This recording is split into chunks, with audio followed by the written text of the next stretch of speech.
Jin peşengeya kelupelên karên desta vekirin. Jinên mala di nava salekê de li qursan xûferê hunera destan kirin, dûvre jî peşengeyek vekirin.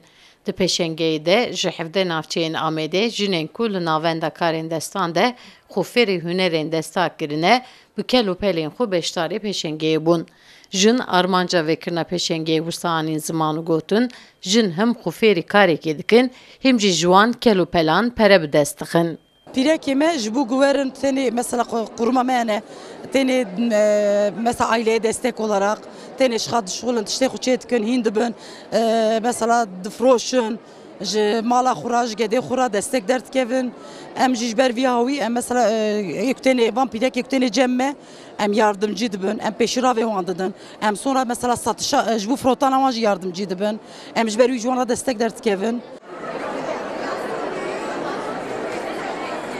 Jinên ku bi huner û karên destan mijûl dibin jî dibêjin, bi çêkirina kelopelan dixwazin kevne şopiya dapîr û bapîrên xwe derbasî nifşên nû bikin, ji bo ku hunera destan berdewam be hewl didin. Mesela anha îro çi sanat dibêje obje hazır hene. Em ê bêje îro tu resmekî çêkî çîzimê çê dikî. Boya heye, qelem heye, her dijbatê heye. Ama sellik jiyanek farklî. Hayatê didî vî darê. Tiştê ku ez rê şagirtê xwe didim û ê min wek hev naye yani. Yani henteyî bir gizemli bir sanat. Ev jî li ser jiyana zaroka jî dişixilim. Li ser jiyana wan pir etkik baş tê ortê. Bütün el sanatları kursu li vir heye. Em jî ipek kozası çê dikin. İpek kozası em evha sade halî wî kesmiş dikin, boyamış dikin. Evha şekillendirmiş dikin, bütün çiçek xwe em jî ipek kozası çê dikin.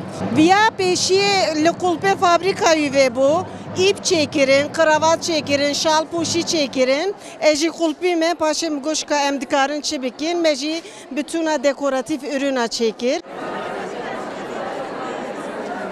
Jin di peşengeyê de ji bo welatiyan karên ku bi destê xwe berê niha çêkiribûn nîşandan. Wekî mînak bibe jî ji nû ve di peşengeyê de hin kelupel çêkirin û nîşandan.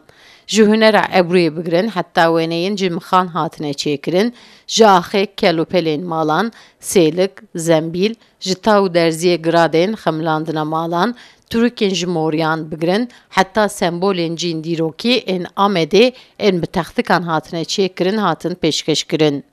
Sevda Kaplan, Kurdistan TV, Amed.